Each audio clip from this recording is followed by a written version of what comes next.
Bonjour et bienvenue sur les pilotes du dimanche. J'espère que vous allez bien, que vous passez de bonnes fêtes. Comme je vous l'avais promis, la semaine dernière, je vous ai fait le top 10 de mes voitures préférées. Et forcément, qui dit top 10, il fallait faire le flop 5. Pardon, je tousse, j'en tousse déjà. Ça va être tellement dur de le dire et de ne pas en prendre plein la tronche dans les commentaires. Ça, je le sais, je vais en prendre plein la nif. Mais bon, c'est le jeu. Évidemment, ce flop 5, ce n'est que mon avis. Ne le prenez pas pour vous, hein. C'est vraiment, c'est moi et c'est mon choix, je fais ce que je veux et je vous... Voilà, pas tous, hein, évidemment. Donc, petite vidéo tranquille, voilà, où on va parler des 5, on va dire, pires, entre guillemets, voitures. C'est vraiment plus... Alors, c'est pas les pires, parce que par exemple, j'ai pas mis le Mitsubishi, c'était quoi déjà? Eclipse Cross dedans. On va pas se leurrer, qui aurait pu en faire partie. Mais c'est pas le but du flop simple, le but du flop 5, c'est vraiment les déceptions, quoi. Les voitures que j'ai attendues, que j'ai entendu parler, que machin truc, et qui m'ont déçu. Et on commence avec la 5e place, le Jaguar E-Pace. Alors oui, j'ai remis, pour ceux qui ont déjà vu la vidéo, j'ai remis le Jaguar E-Pace aussi dans le flop 5. Pourquoi? Parce que c'est le Jaguar E-Pace, c'est super, et c'est vraiment ma déception, mais c'est plus sur la globalité de tout, hein. C'est tellement bien, ce genre de voiture, je trouve, mais on n'y a pas le droit, nous. Et c'est un peu, voilà, une question, enfin une réponse que je donne à tout, hein, à toutes les marques. C'est que si on veut rouler avec du full électrique, vraiment full électrique, puissant et de bonne qualité, il faut claquer 100 000 balles, quoi. Le commun des mortels, ou même, voilà, une voiture à 50 000 balles, quoi, un truc vraiment cool à 50 ou 60 000, il n'y a pas encore vraiment de trucs super cool.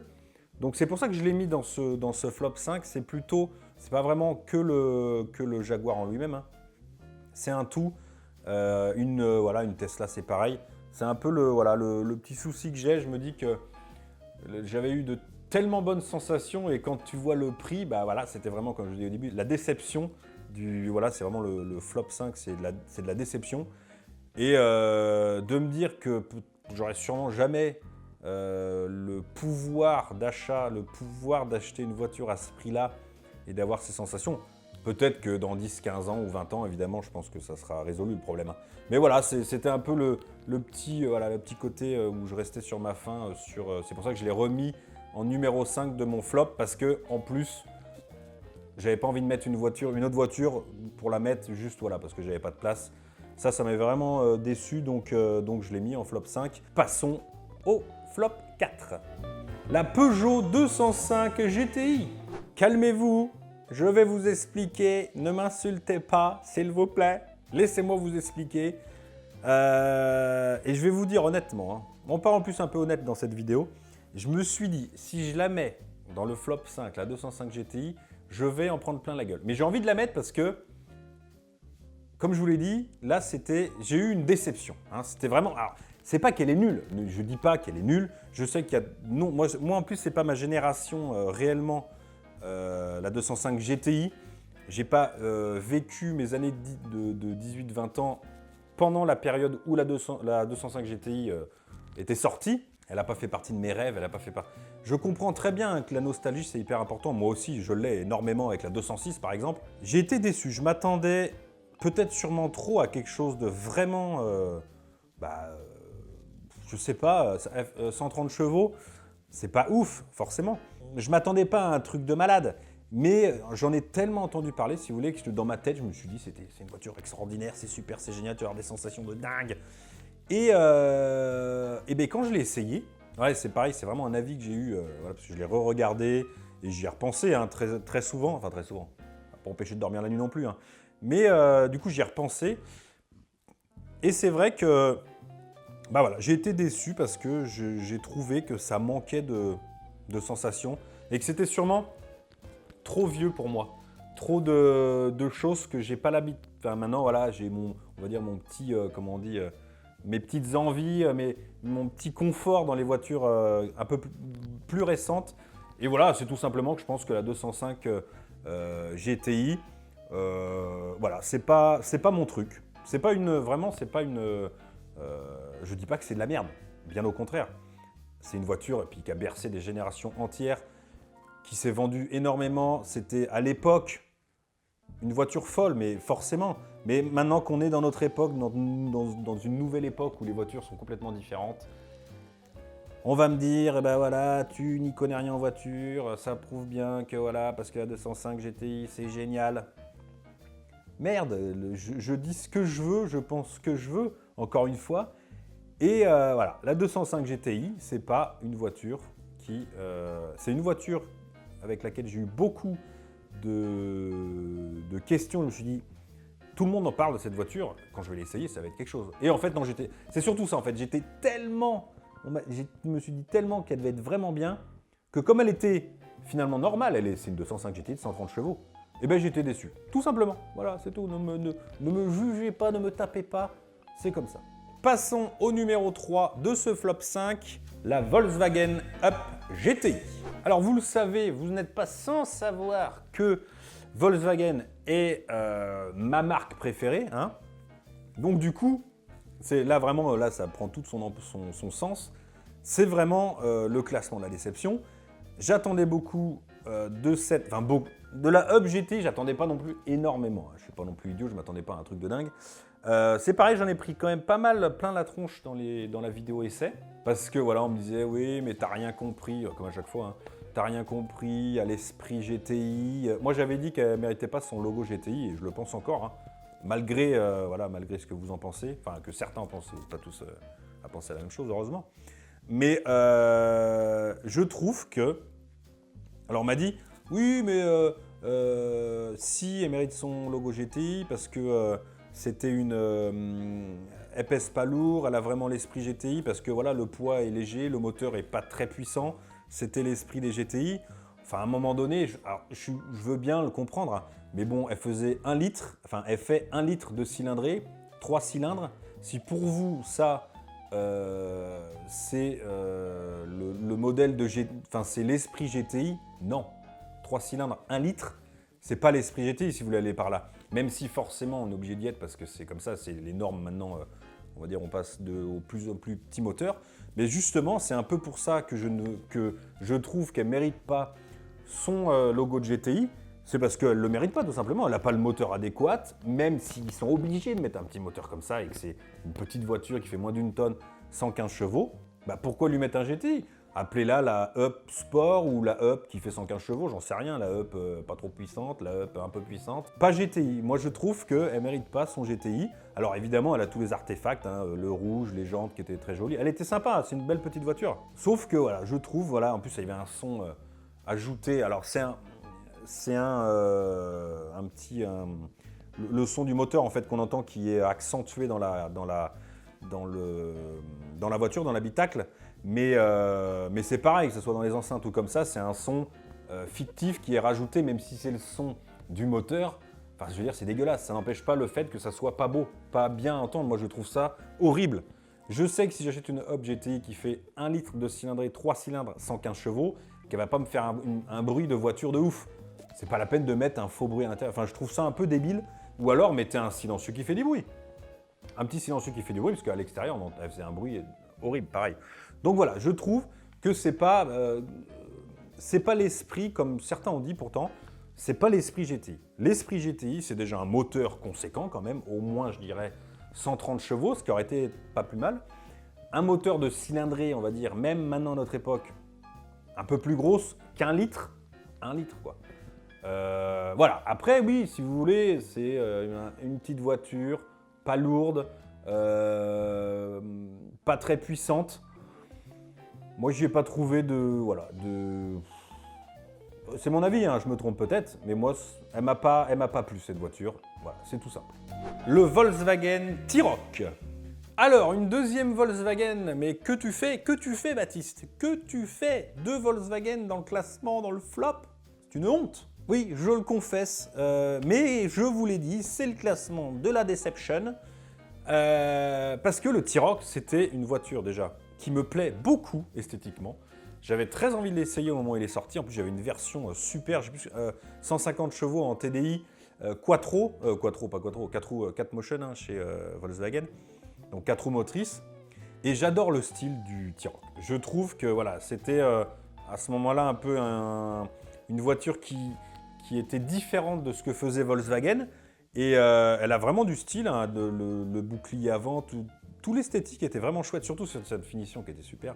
Mais alors après, motorisation, 150 chevaux Teddy, ça marche très bien. J'avais pris un coup de pied au cul avec le 0 à 100, qui n'était pas si... j'ai regardé la vidéo qui était à 8 secondes et quelques, mais c'est surtout le coup de pied au cul du 4 roues motrice, quand vous accélérez sur la pédale, putain, ça vous met un coup, c'était dingue. Même avec 150 chevaux, j'avais halluciné à ce moment-là. Je suis vraiment passé pour un fou, mais j'avais halluciné. Mais voilà, après, ça s'arrête là. Déjà, donc premièrement, le prix, c'est quand même effectivement très cher. Et du coup, je rebondis sur ça et j'ai réfléchi à ça. Et je me suis dit que peut-être les voitures de maintenant sont beaucoup plus chères. Pourquoi? Peut-être parce que maintenant on n'achète plus une voiture. Maintenant on achète beaucoup de voitures en LOA, en crédit. Tous les mois, vous avez vu qu'à la pub, les voitures maintenant c'est plus 43 000 € pour cette voiture, c'est par mois 200 et quelques euros. Peut-être, moi je me demande si les constructeurs ne font justement, si ça les arrange bien. Parce qu'en fait, on ne se rend pas compte de ce qu'on paye en totalité. Vous voyez ce que je veux dire? C'est comme un crédit en fait. On achète un truc cher et comme on le paye tous les mois, on ne se rend pas compte.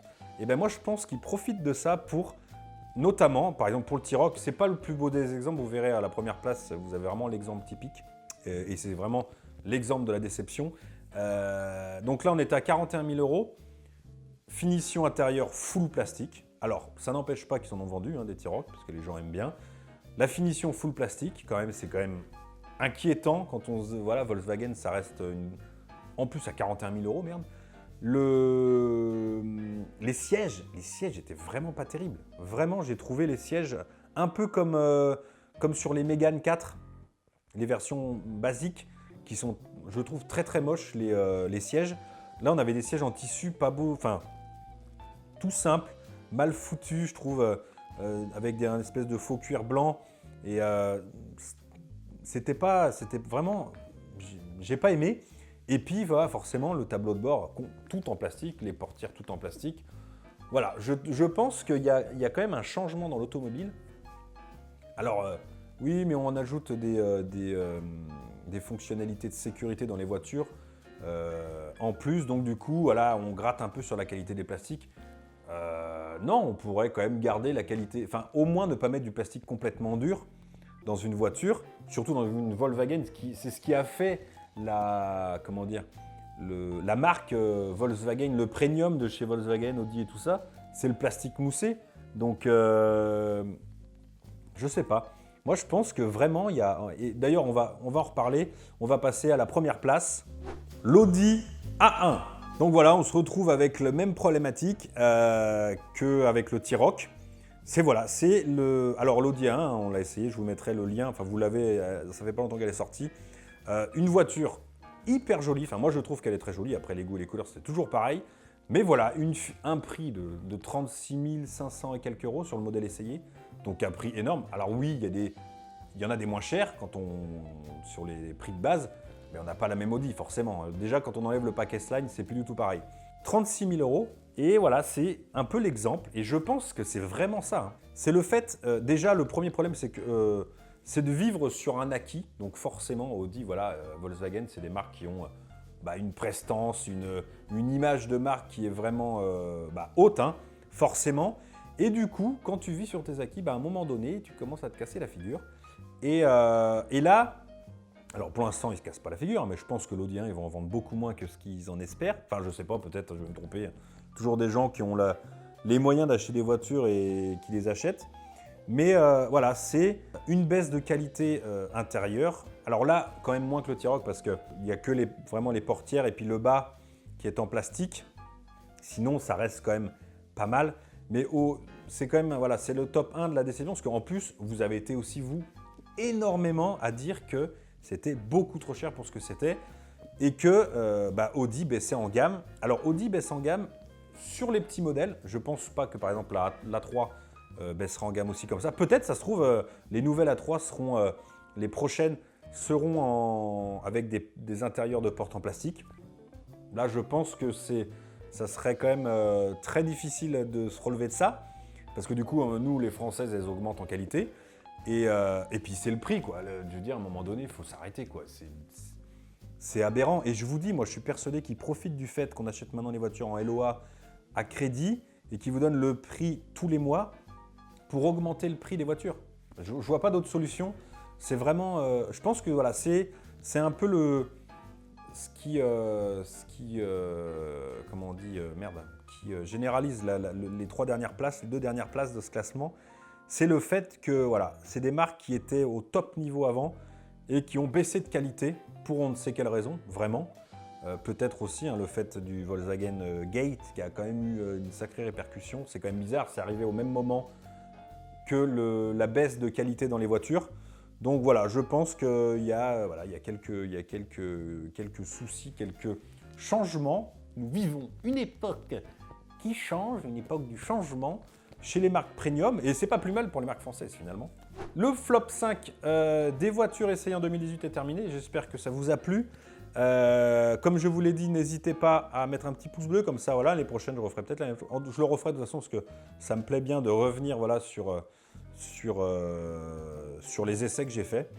C'est quand même assez intéressant et du coup, des fois, je change d'avis, ce qui est possible quand vous essayez une voiture. C'est un peu aussi d'ailleurs, quand on me dit ouais, mais parce que j'essaye pas les voitures très longtemps, mais croyez-moi, même 2 ou 3 jours, c'est pas en 2-3 jours, les essais presse, ces choses-là, les journalistes, Caradisiac, tous les autres, Auto Plus, enfin je donne pas de nom, c'est trop tard, je l'ai donné, mais y a des gens qui pensent que de regarder ces essais-là, ces vidéos-là, c'est mieux que les blogueurs ou ma chaîne par exemple, ou les autres blogueurs qui font ça, parce qu'ils essayent les voitures en essai presse plus longtemps, mais c'est pas trop.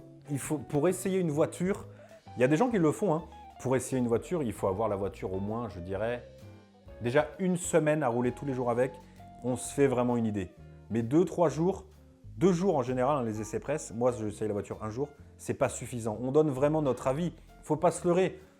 Vous allez me dire, ah bon, mince alors, je croyais que tu essayais les voitures, que tu as donné un avis sur... Oui, je donne un avis, mais sur le moment. Mais après, je peux pas vous dire vraiment sur autoroute, sur telle route, pendant tant de temps, sur 500 km, sur de la route longue, sur la pluie, la neige. Et même les essais presse, même tout ce que vous regardez, ils ne peuvent pas vous le dire. Ils essayent les voitures en 1 jour ou 2 maximum sur une date, voilà. Et après, des fois, il y en a qui font des vidéos il y en a qui font des vidéos où c'est voilà, sur du long terme. Et là, vraiment, vous avez un essai. Moi, j'aimerais bien pouvoir aller dans les parcs presse, prendre une voiture, l'avoir 1 semaine. Là, tu fais un essai, tu fais un vrai essai. Moi, il y a des fois des voitures que j'essaye. Et quand je rentre chez moi, je me dis, putain, ouais, c'est vrai que j'aurais pu parler de ça un petit peu plus et tout. Parce que voilà, c'est des choses qui me reviennent à l'esprit ou c'est des choses que j'aurais vues en l'essayant beaucoup plus longtemps. Je ne me plains pas du fait de ne pas essayer les voitures assez longtemps, mais c'est pour vous dire, pour que vous pensiez bien qu'il est impossible de donner un avis honnête, objectif, déjà objectif parce qu'on a tous nos goûts, nos couleurs, même les journalistes professionnels, et qu'il est impossible de donner un avis sur une voiture en 1 jour d'essai. C'est impossible. Vous trouverez toujours, vous, après, si vous achetez par exemple le modèle, des choses à redire sur cet avis parce que vous l'aurez roulé pendant 6 mois, et pendant 6 mois, je veux dire, c'est le top du top pour essayer une voiture, il n'y a pas photo. Bref, je voulais, voilà, ça me permet aussi de ces genres de vidéos de me parler un petit peu de ça, un peu plus général sur ce que je pense de cette année que j'ai faite. Donc voilà, j'espère que ça vous a plu. Passez de bonnes fêtes. Je reviendrai en début d'année plus fort que jamais, enfin j'espère. Et avec des nouveaux essais, voilà, je vais peut-être changer ma voiture, la passer à l'éthanol, acheter un essence. Peut-être que je vous ferai des petits vlogs là-dessus pour voir ce que ça donne avec le temps, l'éthanol. Et puis je vous dis à la prochaine pour une nouvelle vidéo en 2019. Et puis voilà, c'est tout ce que j'avais à dire. Ouais. Ciao!